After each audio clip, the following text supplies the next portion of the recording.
Chapter 9. The Fire That Binds Us. The Elden Lord and Heinous arrived back where the journey around the island had begun. Walled Castle, an arduous journey that delivered much renown and glory to the two, for such feats of strength and cunning was seldom.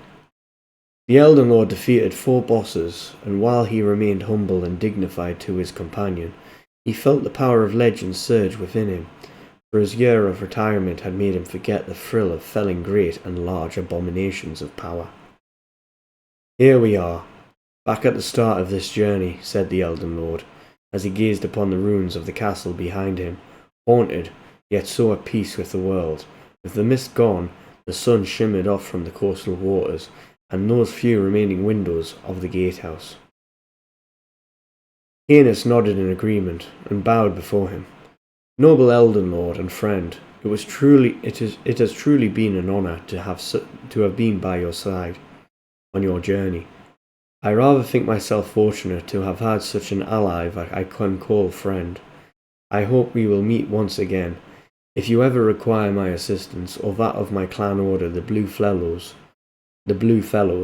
you need only ask." "No," the Elden Lord said in a quick fashion. "I am the one truly blessed to have someone of your strength beside me in battle, and it will be thanks to you also that I will perhaps one day rejoin the woman that my heart resides with. You have truly shown great courage and form, and I have no doubt that your ancestors are smiling upon you now, as I do." The Elden Lord removed his helmet once again, to give Heinous of the Blue Fellows order his respectful eye, and saluted him fondly. Heinous laughed, getting all serious now. "I wonder if I can use one of those boats.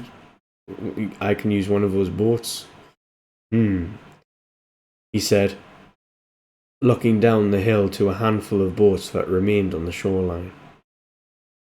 "What is your plan, Heinous?" "I plan on travelling to the lands which you came from. The lands between, was it?" "Ah, yes, but the journey is very long, and although those little boats are incredibly strong, magical even, for they have lasted over 1,000 years, I doubt they can resist the harsh stresses of the towering seas." "Ha! How do you think I got... Sorry. Ha! How do you think I got here? I will manage, friend. And I will see you again. I need only know the direction." "For someone mortal, whose life is in peril, I cannot tell you whether you are extremely brave or just mad." Heinous saluted and boarded the wooden boat, rowing away over the gentle supple waves that came to meet him, and touched the Elden Lord's boots on those sandy shores. "Farewell again, friend," he said once more, as the boat sailed over the horizon, with the company of sea creatures to accompany him on his way. "Farewell," the Elden Lord said under his breath, for again he was alone. 10 minutes had passed as he stood there watching for signs of Heinous' return. There was none. As he walked back into the gates of the castle, the creatures that he had faced in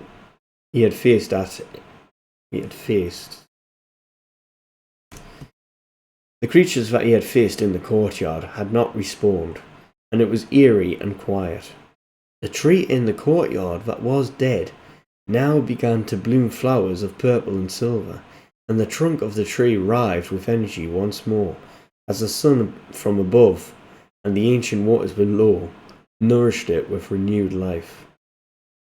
As he walked through the castle, looking about for anything he had missed, he heard a great stirring inside the library. As he gained closer and closer to the door, more rustlings of papers and mumbling became more pronounced, and before him was Luciferius, still wearing his Erd-tree wooden mask that was decorated in gold, along with the rest of his attire. Luciferius turned his head back while he still faced the table in front of him. "Oh, there you are. Were you successful in your quest?" The Elden Lord was curious, as if a moment had not passed between them. So easy to converse with someone without regard for circumstance. Yes, almost. I need to wait a day before the craftsman can build the key. How did you arrive here? Asked the Elden Lord, suspiciously, gazing at the golden monk before him. My good man,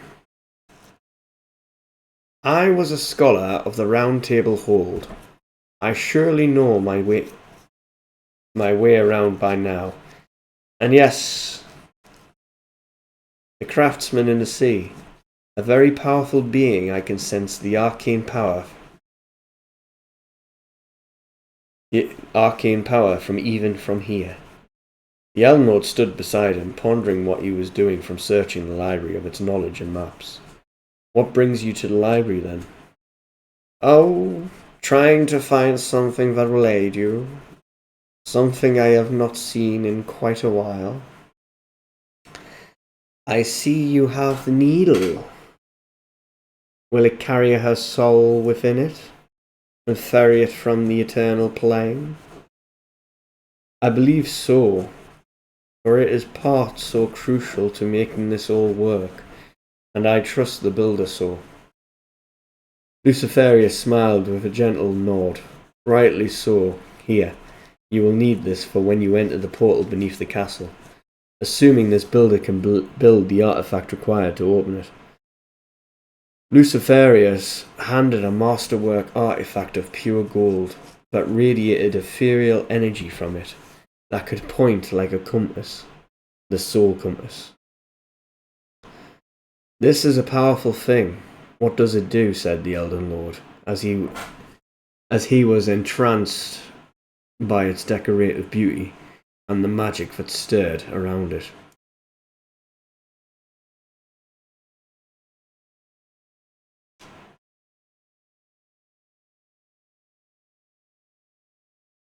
Hold on. Luciferius wandered off to find more texts in the library. As the sun shone through the great stained glass window, warming the wooden floor with its glory, and casting light upon the texts that sat so comfortably in the shelves above their heads. It is a compass, a soul compass. If you feed it with the essence of a being, hair, blood, skin, it will then find that person's soul, wherever it may reside. A powerful thing, so keep it safe. The Elden Lord looked upon him as his back was turned. How could I ever repay you? Luciferius smiled beneath his mask, amused at such an offer. You do not need to do so yet. I only ask at the end of this path that you compensate me dutifully as the graceful and kind man I am. I don't understand what you mean, noble scholar. What is it you seek? I will not lie. I seek great power, to feed a hunger inside me that cannot be sated. This will no doubt become my greatest feat in my lifetime. Now that you know that I have self-interest, you should trust me so, for if I meant you insidious harm, I would not have told you so. I know the circumstances of our meeting was peculiar, but I can tell you that my only goal now is to see you and the granddaughter of the goddess Marika and daughter of Millennia reunited in soul and body. The Elden Lord stood observing the man before him, who was so busy and delighted with the text inside the library of the castle. And then his thoughts on Millicent lingered as he thought about her. How she... Remember, Elden Lord, said Luciferius aloud as he scurried away to the other side of the room. He continued, for her to be restored in body and soul, gathering her soul is only half the task. You need to gather enough material essence to restore her physical body, for the resurrection cube cannot do all the work. You will need to collect Millicent's body, Millennia's body, and the body of the goddess herself. Only then will you have enough material to restore the one body to full form." The Elden Lord nodded before departing out of the ancient dusty room, leaving the mysterious scholar of the Round Table Hall to his own devices. He then used the sight of grace outside and teleported himself to the undersea forge that lay beneath the ocean waters. Grafia stood, mending the structure of the cathedral forge, as great big hammers and tools of different sizes were craned above him. The forge itself was alight with renewed purpose, as its fires burned, cackled, and hummed a pleasing flow of ethereal energy. "Ah, so you have finally returned," the stone giant said to the Elden Lord, surprised that he had made it back from his journey. The Elden Lord nodded, and began to unpack the things he had collected.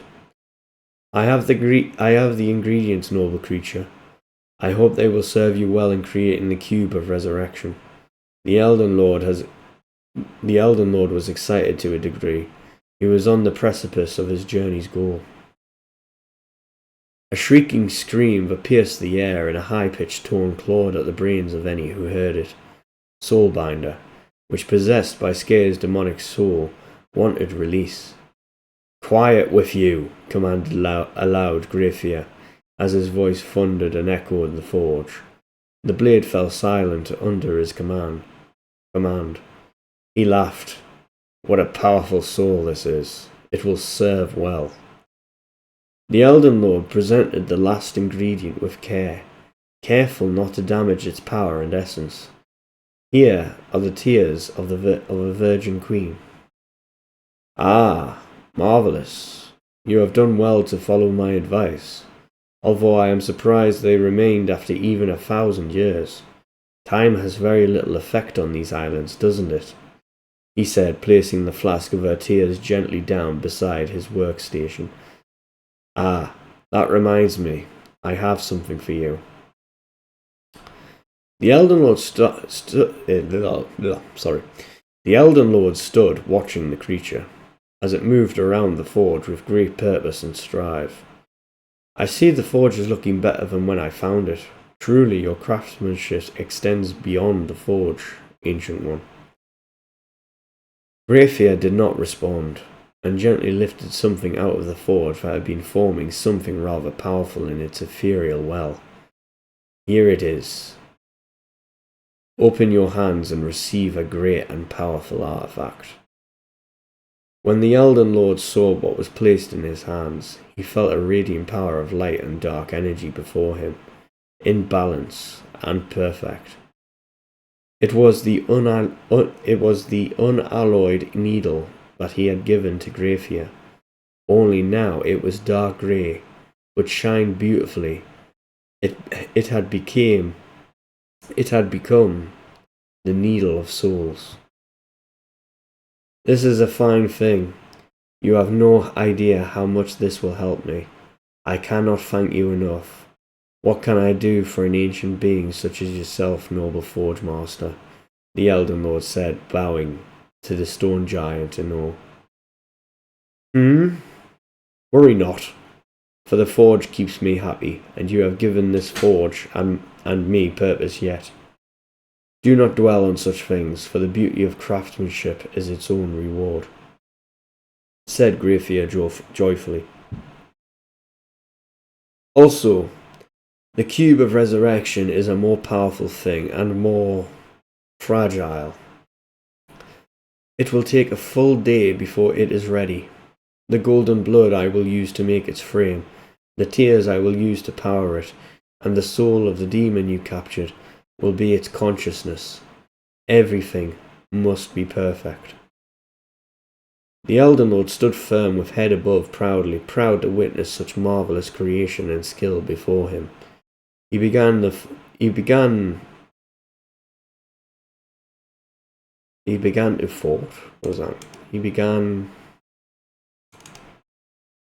Instead of two fought, with fought. He began with Fort of Luciferius inside the library, hard at work in deciphering ancient long-lost texts. Something Greyfear did when the Elden Lord handed him books from the library also. The one that sent me on this journey. His name is Luciferius, a scholar who claims to be of the Round Table hold.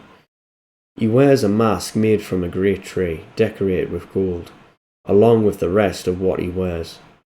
He is the one who told me of Millicent, and her bondage and suffering inside the accursed realm that is within reach thanks to your efforts. This Luciferius is inside the castle right now, deciphering the text there. I do not know if he plans to aid you, just so you know he is there, said the Elden Lord, while the great stone giant began his great work. I already know, Elden Lord. I know the past, present, and the future that you seek. I cannot give you answers for the questions you still know not, but with the hair of the goddess Marika and the warrior princess of Rot, Melania, I can forge you a great and powerful weapon that will aid you for all time. This weapon would scale above anything legendary, and your enemies will falter and die before your feet, like birds in a storm. The Elden Lord smiled beneath his helmet. So you know of the conversation I had with Luciferius inside the castle? You know I have to gather the remnants of Marika, Melania, and Millicent, and then form their bodies using the cube of resurrection, and the soul of my beloved inside the needle of souls? Aye, I do. And I do not envy the task before you. For seeing someone you love in a malformed state is truly an accursed thing. You should be off now. Go back to the lands you came from. I will continue my work here, and I should be ready by the time you are done. Fare thee well, little lord. The Elden Lord smiled at the thought of being called little, and sat upon the site of grace inside the cathedral forge, as sounds of a large hammer being struck behind him resonated the air. Ping, ping, ping. The forge was alive with industry and laborious intent.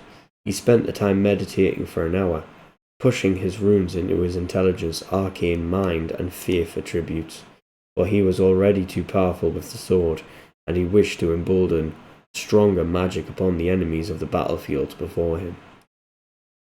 He departed via teleport back to the lands between, back to the start of his journey outside the desolate royal city that was once Leyndell, for he had to pay his respects to the Eternal Queen. Thank you for listening. That was Chapter 9.